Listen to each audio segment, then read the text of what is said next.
Hi everybody, Riley here. Just checking in since my last update. I did get my septoplasty done, so let's talk a little bit about that today. And one other thing. So I did get my septoplasty on Friday. This was to correct my deviated septum by removing a bone spur here and kind of like untwisting this.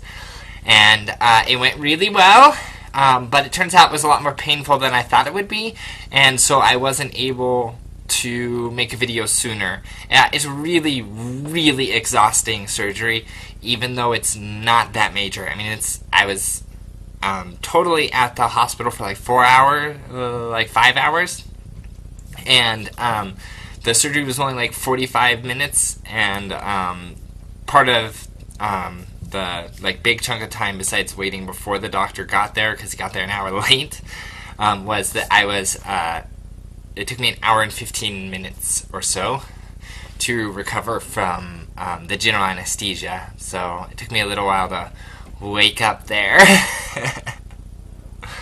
Let's see here.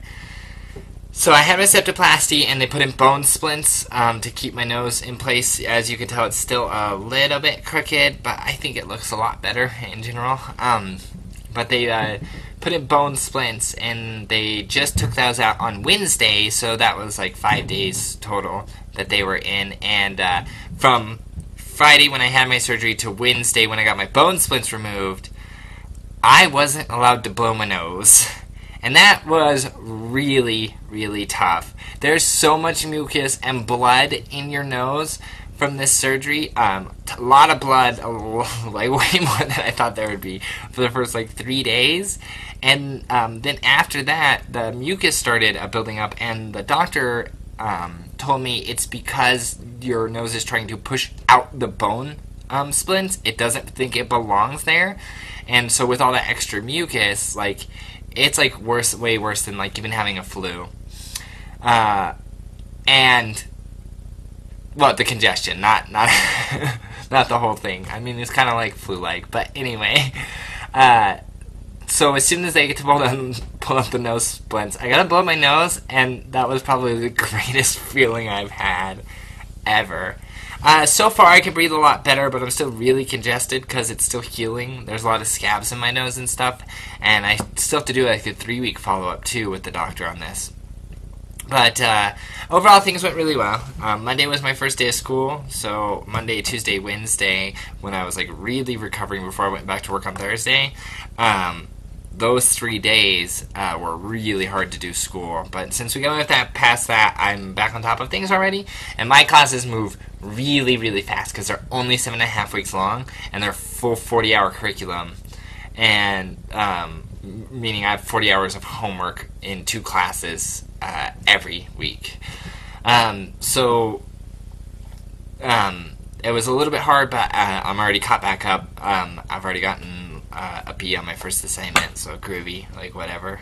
Anyway, the other thing I wanted to talk about was a decision that I had to make at work, and I don't know if it was the right decision, but let's just put it out there. I do VBA programming at my work for my coworkers for certain things that they need to make their jobs a little bit easier, because I can do it, and I just do that because I want to. My actual job just involves tracking some files and doing some other database stuff, but I am not supposed to do any programming under my job duties. I just do this Visual Basic programming for Excel for my coworkers because it helps them and it makes me look good to my coworkers.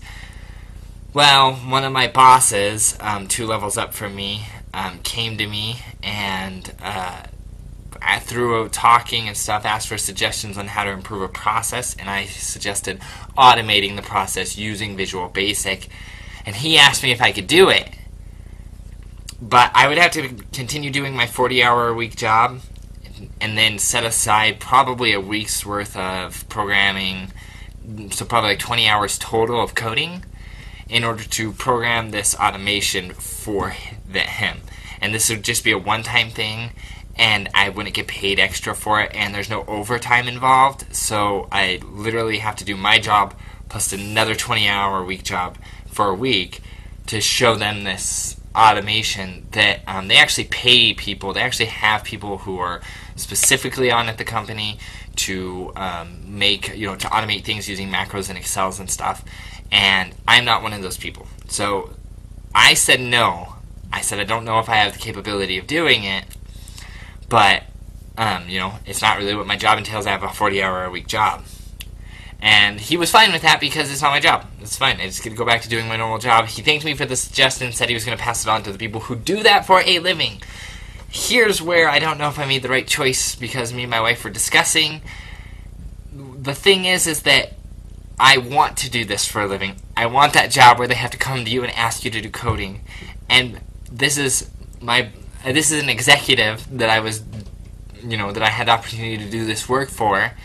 And if I could have taken it, maybe, it doesn't equate to money right now. They're not going to pay me extra right now. But maybe it puts it in an executive's head that I might have a better fit at this company, and it might give me props when I'm trying to apply for these positions. Because a lot of these positions actually require bachelor's degrees, which I don't have, but I actually know how to do the work that it's requesting of us.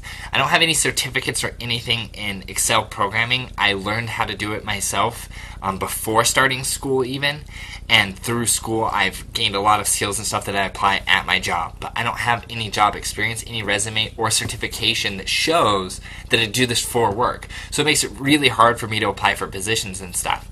And I think that it could have been a mistake passing up the opportunity to show my boss that I could do this. So I don't know. I might go back on Monday and offer to attempt to do it. It seems like it was a really tough automation, but doable, and I think I can kind of do the extra work. Put in the extra work now and then ask for a raise later, and then maybe I'll have more money. That would be nice. But that's it for now. How about you guys tell me what you think the right choice is? Don't do extra work that you don't get paid for, or put in the investment now for the long term. Down in my comments, like and subscribe to my channel. It's been awesome, and this is Riley, signing off.